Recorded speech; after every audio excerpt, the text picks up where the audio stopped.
Hey everyone, welcome to today's video. Today we're going to be talking about how to stay healthy while traveling. As I mentioned in last week's video, I just got back from vacation in Europe, so this is very much top of mind for me.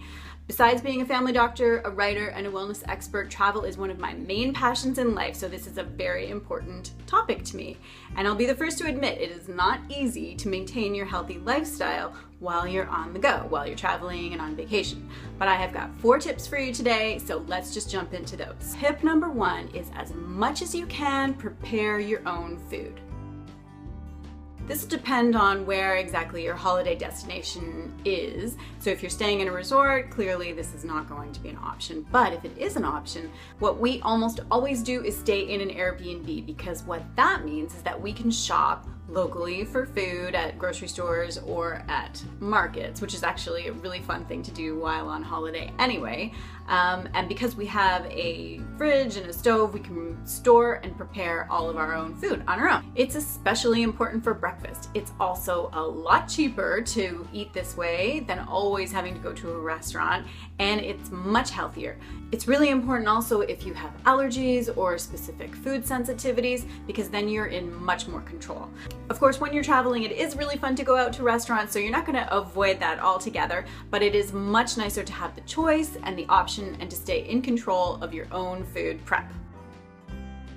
Tip number 2 is get moving. Of course, it's very easy when you're on holiday to go into vacay mode, otherwise known as sloth mode, and neglect your exercise routine completely. But try not to do that. There are loads of benefits for staying active on your holiday, so it's better for your digestion, better sleep, improved mood, plus it's fun and it's a great way to get out there and see the place that you're actually visiting. Rent a bike, go for a run, go for a walk, go swimming, rent a paddleboard. There's tons and tons of options. What I like to do is exercise first thing in the morning, because then it's done. On one of my first days in the UK this recent holiday, I got up early and went for a quick morning run.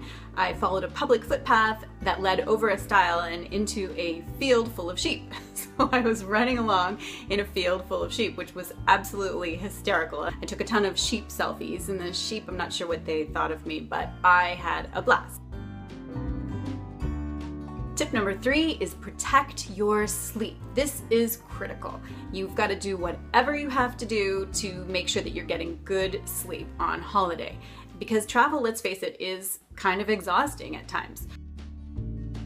I went into much more detail on this on a previous video that I did on jet lag, so go ahead and check that out. But you're going to want to bring an eye mask with you. Sometimes I take melatonin. I stick to a regular bedtime and a regular wake up time, just like at home, and make sure that I adapt to the new time zone as quickly as possible. Tip number 4 is schedule some downtime. Do not set a breakneck pace. This is meant to be a vacation, and after a while, all those sites and museums, they're going to blend into one another anyway.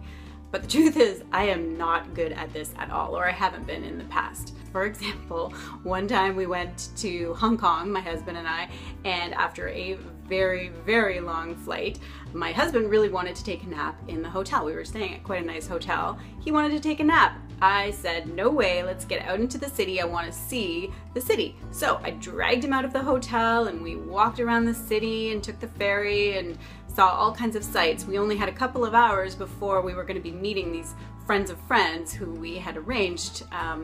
They were going to take us out for dinner that night. Soon enough, I was feeling pretty exhausted and a bit nauseated. Little did I know, their plans were to take us for a long, winding drive up the mountain to show us all the sights, and then to a floating restaurant in the harbor that was swaying gently, and I get seasick pretty easily. And then they proceeded to order a bunch of specialties, which was amazing, local Cantonese specialties, but that included a dish that was called 1,000-year-old egg, which was black, and Peking duck that arrives at the table with its head still intact. So, I was trying as hard as I could to be polite because I really didn't know these people very well, but I just felt awful. So I learned my lesson, and no more breakneck pace, lots of time for rest, for napping if necessary, maybe see a fewer things, but really enjoy the trip much more.